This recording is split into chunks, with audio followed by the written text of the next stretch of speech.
Okay, welcome to me. Whatever. Let's see here. How can I do this? And I'm not scared to admit it. Winnipeg, Manitoba. I, I'm a full-blooded Winnipeg, Manitoba citizen. I was there for most of my life till I moved out of there in 1990, and I moved out here in Ontario. Okay, so get the record show that when I left Winnipeg, and it has nothing to do what I'm about to say. It's what it's all about is why the law system in Winnipeg, Manitoba, the law system, the court system, fouled or dropped the ball years ago. Say, for instance, it's a long story. Just say one night I got in trouble with the law. I got drunk. I got picked up in Maine on Main Street. Back then, the cops thought, oh, a regular drunk on Main Street, let's take him to the drunk tank. So they took me to the drunk tank, and the guy next to me got rowdy with me, and he got me so mad. I broke their steel door. Just one person, me. That was when I was younger. I took the door right off its hinges, and it took 5 or 6 of them to put me down. But anyways, I had to go to court about that to pay for that door. I had to go to court. So I went to court, and everything was okay. The judge says guilty. You got to pay this $70, $80 fine for that door.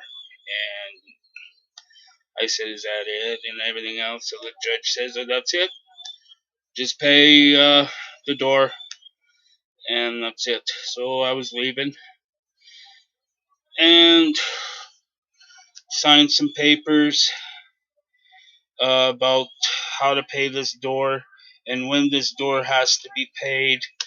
That was way back in 1988, I do believe. It's so long ago. I forget the dates and all that, but it's in the 80s. 1988, between 1988 or 1989, something like that. Roughly around that area. But anyways, I have to sign when I have to pay the door and everything else, how much the door is. I have to pay it at a certain time. And that was it. My signature, I have to pay the door. So door's been paid for. I paid my constitution with that door and everything else. So okay, we're going back. We're going ahead in time here. Okay, I was on a bus. And I was trying to get across. I was in Winnipeg, by the way, to visit my grandmother. So I was coming back from Selkirk, go to Winnipeg to catch my bus and go through the States and cross over the Ontario border to get back home. So I'm coming home just on this side of Manitoba. Was trying to get into the States. I couldn't. They stopped me and said I had a warrant, an outstanding warrant in Manitoba. And I was like, what? I got a warrant? But anyways, okay, we're going to stop that. So I went to court about that. They said I had to, what do you call it? When I was at the first court about paying the door, they told me I had to go see a probation officer. A probation officer. No one there told me about that. Just pay the door. I signed it just to pay the door. Nobody told me I had to go see a probation officer. But anyways, okay, that's done. Now I'm at court, and I found out why. I breach of probation. I didn't go see my probation officer. And when I went to this court, second, that was roughly around, I guess, 91, roughly around there. Went to court about that, and I seen the Crown And I talked to him about it before the judge came into the room. I was talking to the Crown, and the Crown told me, yep, probation, blah, blah, blah, blah. But anyways, I says, okay, show me on a piece of paper where my signature says I have to go see a probation officer at that time when I signed for the door. He looked, he couldn't find it. So, make it short and sweet, that Crown told me, oh, you don't have to stay, you can go. He was embarrassed, he couldn't find my signature. He even admitted they dropped the ball. He apologized, he says, and I asked him, do I have to stay? Or do I stay?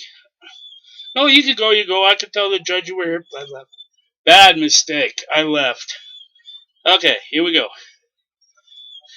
About a year or two later, I found out, again, trying to cross the border,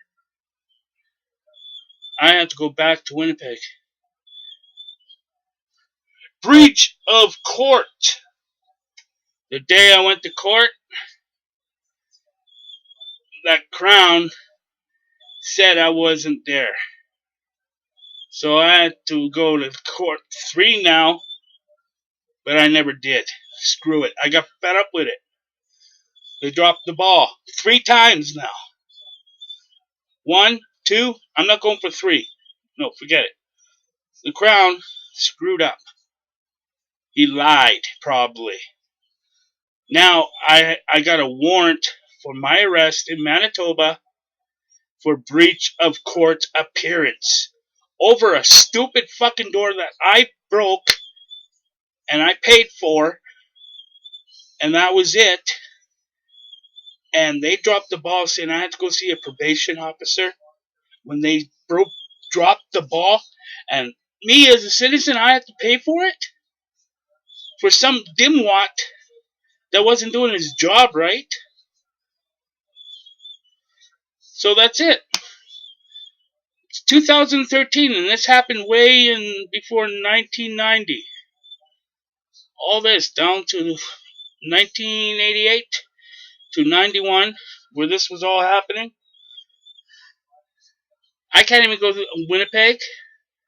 I couldn't even go see my grandmother's funeral because of this crap. So all I'm gonna say is, Winnipeg, I'm here. I'm still alive. And I sure hope nobody else has to go through what I have to go through. It's been almost 20 years since this warrant's been out. So, go figure. But all I can say is, when I do deal with this, when I have the proper money to deal with this, somebody is definitely not going to be happy. And they would have to fork out the money. I'm not going for chump change here. I lost a lot of stuff over this. I am proud to be a Winnipegger. Still am proud of Winnipeg. Way to go, Jets. Welcome back. I can't even come see the Winnipeg Jets games because of Winnipeg's court system. I sure hope whoever dropped that ball years ago, and if you're watching this tape, day's coming, my man, when I do afford it. I'm making a major lawsuit. Get ready. Your wallet's about to open. That's all I have to say.